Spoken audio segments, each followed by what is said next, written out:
Star Dream Legend. Kali ini gue ngapain? Singkat jelas padatnya, gue cuman mau ngejelasin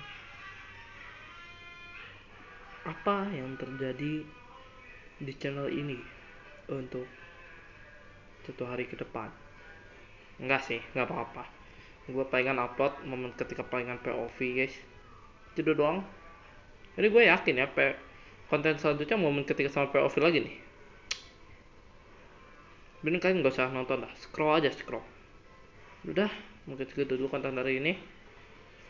Kalau mau komen gak jelas boleh, dislike boleh, unsubscribe boleh, hina channel ini juga gak apa-apa.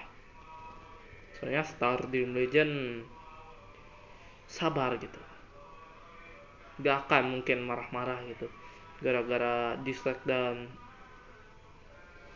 unsubscribe terus gue kesel. Enggak, gue sabar guys.